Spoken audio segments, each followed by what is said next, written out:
രഞ്ജിതയുടെ ബന്ധുക്കൾ വൈകുന്നേരത്തോടുകൂടി ഗുജറാത്തിലെത്തുമെന്ന് അറിയിച്ചിട്ടുണ്ടെന്നും അവർക്ക് വേണ്ട എല്ലാ സഹായവും ഒരുക്കിയിട്ടുണ്ടെന്നും കേരള സമാജം അഹമ്മദാബാദ് പ്രസിഡന്റ് സി ഗിരീശൻ പറഞ്ഞു.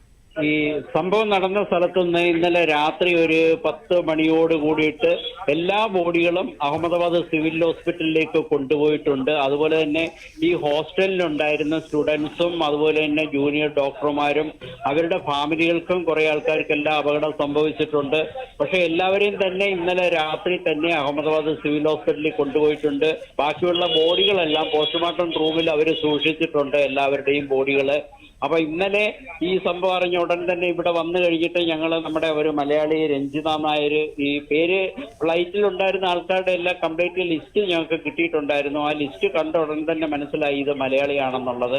അപ്പൊ ഞങ്ങൾ ഇവിടെ ഹോസ്പിറ്റലിൽ വന്നു കഴിഞ്ഞിട്ട് ഇവിടെ അന്വേഷിച്ചു കഴിഞ്ഞാൽ പറഞ്ഞു ഫ്ലൈറ്റിൽ ഉണ്ടായിരുന്ന എല്ലാ ആൾക്കാരും മരണം അടഞ്ഞിട്ടുണ്ട്. അപ്പൊ അവരുടെ എല്ലാം ബോഡി ഇവിടെ കൊണ്ടുവന്ന് സൂക്ഷിച്ചിട്ടുണ്ട്. അപ്പൊ അവരുടെ ബ്ലഡ് റിലേഷനിലുള്ള ആൾക്കാർ വരേണ്ടി വരും.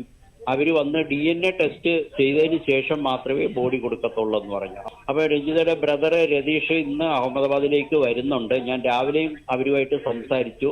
പിന്നെ വേറൊന്നുള്ളത്, ഇന്നലെ രാത്രി തന്നെ ഗവൺമെന്റ് തലത്തിലുള്ള എല്ലാ രീതിയിലുള്ള ഇതിലും അവർ വളരെയധികം ശ്രദ്ധ ചെലുത്തിയിട്ട് രക്ഷാപ്രവർത്തനങ്ങൾ നടത്തിക്കൊണ്ടിരിക്കുകയാണ്.